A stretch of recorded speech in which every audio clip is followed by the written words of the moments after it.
بہت آسان طریقہ، ہر کوئی فاتحہ کرے گا اس سے، ٹھیک. شیرنی وغیرہ رکھ کر کے کیا پڑھنا ہے؟ ایک مرتبہ قل یا ایھا الکافرون، اور قل یا سے پہلے 3 مرتبہ درود شریف، کوئی بھی درود شریف یاد ہو.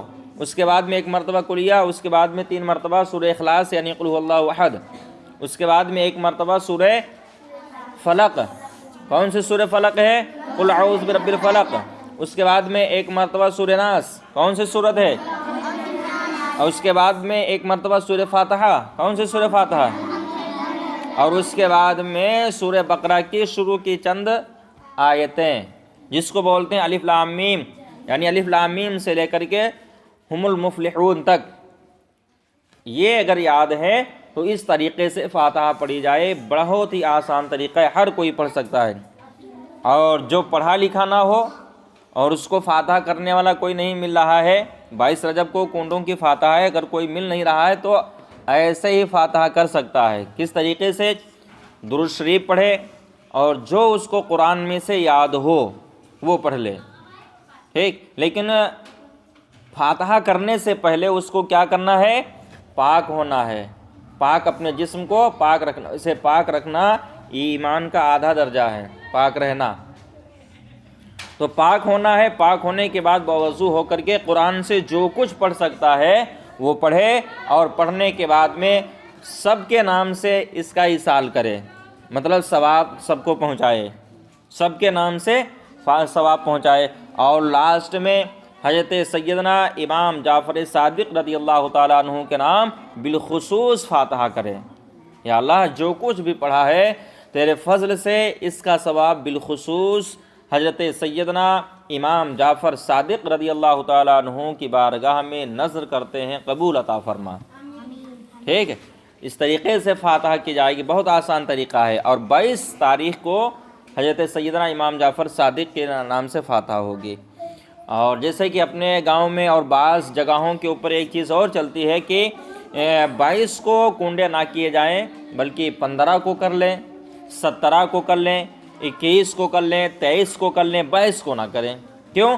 اس لیے کہ 22 کو حضرت امیر معاویہ رضی اللہ تعالیٰ عنہ کا وصال ہوا، ان کو شہید کیا گیا. اس کی خوشی میں شیعوں نے فاتحہ کی خوشی منائی اور اس کو منسوب کر دیا اہل سنت کی طرف، حضرت امام جعفر صادق کی طرف. اور حضرت امام جعفر صادق رضی اللہ تعالیٰ عنہ کا جو وصال ہوا ہے وہ 15 رجب کو ہوا ہے نا، 15 رجب کو ہوا ہے. تو خیر یہ بات تو درست ہے، ان کا وصال 15 رجب کو ہوا ہے. لیکن فاتحہ اگر 22 تاریخ کو 22 رجب کو کی جائے گی پھر بھی فاتحہ ہو جائے گی. کیوں؟ اس لیے کہ فاتحہ کرنا نہ مستحب، فاتحہ کرنا فرض نہیں ہے. کیا؟ فاتحہ کرنا فرض نہیں ہے، فاتحہ کرنا واجب نہیں، فاتحہ کرنا ایک مستحب کام ہے. مستحب کام کرو گے تو ثواب، نہیں کرو گے تو کوئی گناہ بھی نہیں، مستحب کام ہے. تو اس کے لیے ایک تاریخ مقرر کر لینا، ایک تاریخ مقرر کر لینا اور کہنا کہ اس میں ہماری خوشی شامل نہ ہو جائے، یہ ایک جہالت ہے. اور جیسے کہ ان کے قول سے، اور حقیقت بھی یہی ہے کہ حضرت امیر معاویہ کا جو وصال ہوا ہے وہ 22 رجب کو ہوا. اس میں بھی اختلاف ہے. حضرت سیدنا امام جعفر صادق رضی اللہ تعالیٰ عنہ کی جو وصال کی تاریخ ہے اس میں بھی اختلاف ہے. بہرحال اگر 22 کو کریں گے تو حضرت امیر معاویہ صحابی ہیں، مسلمان ہیں، رسول اللہ صلی اللہ تعالیٰ علیہ وسلم کے جانثار ہیں. قرآن مجید جب نازل ہوتا تھا تو قرآن مجید کو لکھنے والے ہیں، قرآن مجید کو لکھنے والے ہیں. خاتمہ ماشاءاللہ ایمان پر ہوا ہے، صحابی ہیں، ان کے مرتبے تک کوئی نہیں پہنچ سکتا. تو کیا حضرت امیر معاویہ کے نام سے فاتحہ نہیں ہونا چاہیے؟ بولو، ہونا چاہیے کہ نہیں ہونا چاہیے؟ جب امام جعفر صادق کے نام سے فاتحہ ہو سکتی ہے اور تمام بزرگوں کے نام سے فاتحہ ہو سکتی ہے، مومن مومنات کے نام سے فاتحہ ہو سکتی ہے، ان کو اصال کیا جا سکتا ہے، تو کیا حضرت امام جعفر صادق رضی اللہ تعالیٰ عنہ کے ساتھ ساتھ میں حضرت امیر معاویہ کی فاتحہ نہیں ہو سکتی؟ یا حضرت امیر معاویہ کے نام سے ہم فاتحہ کر دیں، اس میں حضرت امام جعفر صادق رضی اللہ تعالیٰ عنہ کے نام سے فاتحہ کر دیں، ہے نا؟ زور دینا چاہیے علماء اہل سنت کو تو اس بات کے اوپر، اور عوام کو اس بات کے اوپر کہ لوگ نماز کیوں چھوڑ رہے ہیں، ہے نا، رمضان کا مہینہ آ رہا ہے، روزہ کیوں چھوڑ رہے ہیں؟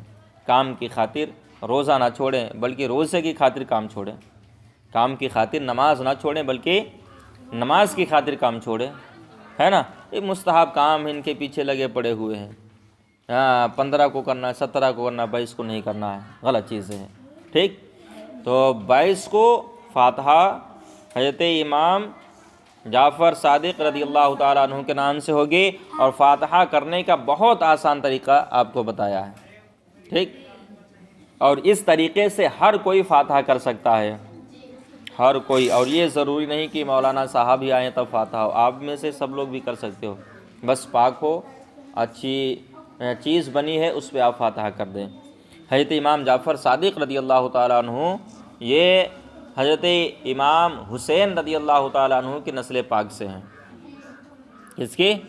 حضرت امام حسین رضی اللہ تعالیٰ عنہ کے نسل پاک سے ہیں، حضرت امام باقر رضی اللہ تعالیٰ عنہ کی اولاد ہیں، ٹھیک۔ اور امام حسین رضی اللہ تعالیٰ عنہ نے جو قربانی دین کی خاطر دی ہے اس کا کوئی جواب نہیں لا سکتا ہے، اور حضرت امام جعفر صادق رضی اللہ تعالیٰ عنہ نے بھی اپنی پوری زندگی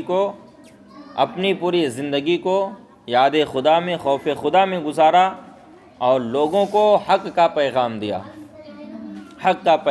اللہ نے ان کو مجیب الدعوات بنایا، جو دعا کر دیا کرتے تھے اللہ رب العزت اس دعا کو قبول فرما لیا کرتا تھا، ٹھیک ہے۔ تو سبھی لوگ بڑھیا خوشی سے فاتحہ ان کے نام سے کرنا، ان کے نام سے اِسال کرنا، ٹھیک ہے۔ اور جو ایک بات اور ہے کہ ٹکی بننے کے لیے میدا یا آٹا کتنا ہونا ضروری ہے نا۔ بہت لوگوں کا کہنا نہیں 7 کلو ہو، کوئی بولتے 11 کلو ہو، کچھ نہیں، آدھا کلو بھی ہے، اس کی پوڑیاں بنا کر کے، ٹکیاں بنا کر کے اس پہ فاتحہ ہو سکتی ہے۔ 10 بجے والا ہے 9:57، ٹھیک ہے۔ تو فاتحہ کے لیے یہ ضروری نہیں ہے کہ آپ 15 کلو، 11 کلو، 10 کلو، 9 کلو اس کا آٹا گٹھا کریں، میدا وغیرہ، اور اس سے فاتحہ ٹکیا بنائیں، فاتحہ کریں۔ اور ایک چیز اور، جیسے یہ بات مشہور ہے کہ مکھی بیٹھنے سے پہلے فاتحہ ہو جائے، ہے نا، کنڈوں کی فاتحہ مکھی بیٹھنے یعنی صبح پھوٹنے سے پہلے اجالا وغیرہ جو ہے پھیلنے سے پہلے فاتحہ ہو جائے، تو یہ بھی غلط ہے۔ فاتحہ جب چاہے کریں، ٹھیک ہے، فاتحہ ہو جائے گی۔ مکھی والا رواج مطلب بہت ساری جہالتیں ابھی بھی ہیں، ٹھیک، تو ان جہالتوں سے بچنا ہے، ان جہالتوں سے دور رہنا ہے، ٹھیک۔ اور مستحب کام ہے، فاتحہ کریں، خوشی منائیں، ایک دوسرے کو مبارکباد دیں، اور ان کو ٹکیا وغیرہ کھلائیں، ہے نا، شیرینی وغیرہ فاتحہ کر کے غریبوں کے وہاں بھجوائیں، جن کے وہاں کچھ نہیں بنا ہے۔ دیکھیں اپنے پاس پڑوس میں، محلے میں بہت ایسے ہیں کہ جن کے پاس میں اس دن کھانے کا انتظام نہیں ہے، ٹھیک، تو ان کے لیے کچھ نہ کچھ انتظام اپنے گھر جا کر کے اپنے ماں باپ سے کہنا کر دیں، ٹھیک۔ اگر 10 روپے 20 روپے ان کو دے دیں گے تب بھی بہت ہو جائے گا، یا 1 کلو میدا ہی لا کر کے ان کو دے دیں، 1 کلو شکر لا کر کے دے دیں، یا ان کو گوشت خرید کے دے دیں تاکہ ان کے بال بچے بھی اچھی طریقے سے کھا لیں۔ بہت ایسے غریب ہیں، تو غریبوں کا خیال رکھنا ہے، بالخصوص نماز کی پابندی کرنی ہے۔ سب لوگ نماز پڑھتے ہو؟ بولو، کس کے بولو، اتنی سردی ہے، اتنی سخت سردی ہے، نماز پڑھتے ہو سب لوگ؟ کس کے بولو سب لوگ مل کے، ہاں نماز پڑھو، سردی سے چھٹکارا ملے گا ایک نہ ایک دن، ٹھیک، چھٹکارا ایک نہ ایک دن ضرور ملے گا جب موسم ختم ہو جائے گا، کیونکہ کتنے موسم ہیں؟ 3، جاڑے کا، گرمی کا اور برسات کا، 3 موسم ہے۔ جاڑے کا موسم ختم ہو جائے گا، چھٹکارا مل جائے گا، لیکن اس پریشانی کو برداشت کر کے، یعنی جاڑے کی تکلیف کو برداشت کر کے صبح میں اٹھنا، منہ دھلنا، منجن کرنا، نماز پڑھنا، وضو کرنا، قرآن کی تلاوت کرنا، تکلیف ختم ہو جائے گی لیکن نیکی باقی رہے گی. کیا؟ نیکی باقی رہے گی. یہی نیکی انشاءاللہ بروز قیامت کام آئے گی، اور انشاءاللہ نیکی کی وجہ سے اللہ رب العزت کرم فرمائے گا، فضل فرمائے گا اور مغفرت ہو جائے گی. ٹھیک ہے؟ تو سب لوگ نماز پڑھنا اور فاتحائیں کرنا، دعا سب کے لیے کرنا، ہمارے لیے بھی دعا کرنا. ٹھیک؟ نماز کی پابندی کے ساتھ ساتھ پڑھائی کا بھی خیال کریں. چھوٹے چھوٹے بچے جو